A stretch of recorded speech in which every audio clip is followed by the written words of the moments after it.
Hey there, guys. Now, what I'm going to do today is share with you the 90-day roadmap that I use with all of my fractional CMO clients. And really, it's the process that I go through in order to get a campaign dialed in from a marketing through to a sales point of view so that ultimately we can start closing some really good deals, get consistent lead flow through within that first 90 days. And to be honest, if you're running an outbound lead generation campaign, it can take 6 months to get this dialed in.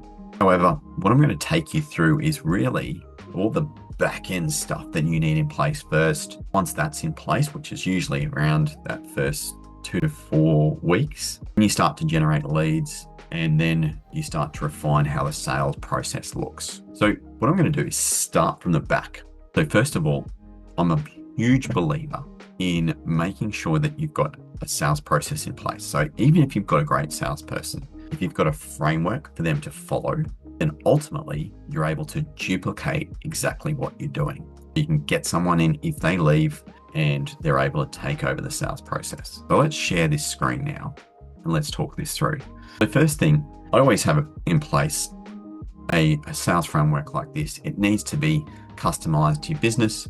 I'll have a qualification to what I'm doing. So qualifying all the leads before they get through to a sales call, and then running a sales process through like this. So that takes a little bit of time. I'm not going to go through that in detail now because it is really important that this is customized to your business. And ultimately, I've done a whole training on this. If you'd like to see a little bit more, reach out to us and I can organize that for you. Now, the other thing that we need is a really strong CRM. So we use a product called Go High Level. And firstly, what we do is set up the sales pipeline for our salesperson. So it usually looks like this. We've got leads coming through. This campaign's only been live for a few days, so I don't think we've actually had any bookings as yet come through. Any outcomes here. But what you can see here is people that are pre-sales calls. So in other words, there's interest there, but they haven't booked a call. Then we've got our people that have actually committed to booking a call.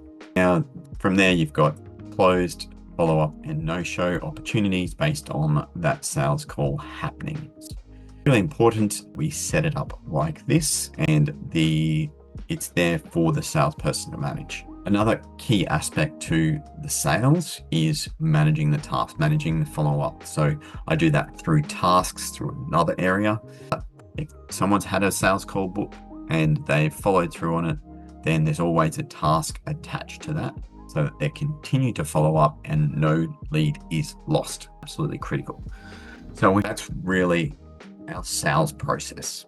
So we've got a system in place to follow up those leads that have had that sales call, and we've got a structured framework in place for our salesperson to follow so that ultimately anyone can jump in and follow that process. Now, if we back up a step, so before they get to the sales call, what we want to do is make sure that we've got a sequence in place leading to the sales call that is triggered off by when that lead is actually booked into our calendar, tag them, confirm that we send an email confirmation to that prospect, add them into our pipeline. That's all done automatically.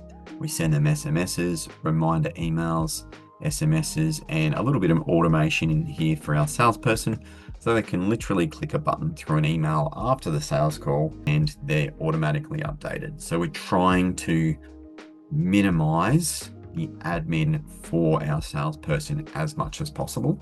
Obviously, we can't do that entirely, but that is our goal here.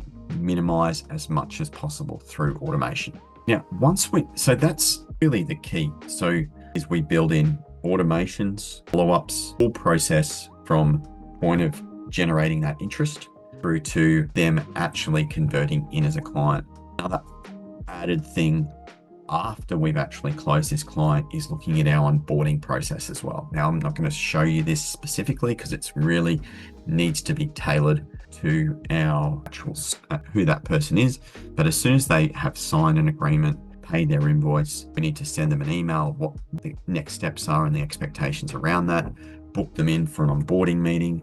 And then at that onboarding meeting, we want to bring the energy. We want to focus on tell them what the expectations are, commencing our service and that sort of thing. and then we can get them started. So that's absolutely critical, is to stop the buyer's remorse. We really need to make sure that we've got a really strong onboarding process there. Right, so that's really the back end marketing and sales processes. Now, that gives us the platform and the confidence to then build the marketing. We know the steps that are going to go through. We've identified what the sales process looks like. We've got a lot of info behind already what we need to be qualifying for, a good prospect looks like. Now, to get to that next level, what we need to do is then identify who is a great prospect for this service that we're selling. What is the core outcome that our service delivers for that person? From that, we can determine our prospect, our messaging, and be able to start our lead generation process. So really, first 2 to 4 weeks, it's getting all of that right. And from about that 4-week mark, and that's when we need to start the lead generation, getting calls booked in, and then we're optimizing that part. Now, a salesperson is usually then taking calls in month 2, and what they're trying to do is obviously close, follow the framework. And in that next part, it's about optimizing the close. What do we need to tweak and change as part of our sales process? So that's what I highly recommend you do, is make sure we have this all mapped out. Our sequence of from the point of interest to ultimately close, and all the steps in between, mapping them out, automating as much as possible, and then working with the people within the system. Who are those people within the system? The people within the system are our caller, who are generating the leads. We're tweaking that messaging and how that's presented, and who is even doing those calls. And then we need to work with the other person in the system, the salesperson. How are they implementing the framework?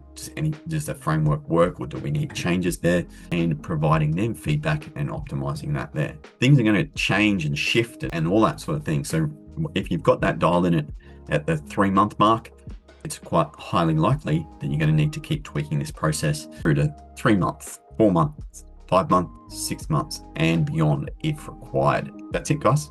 That's the framework that I follow to really make sure that we've got a strong marketing and sales process in place for our fractional clients.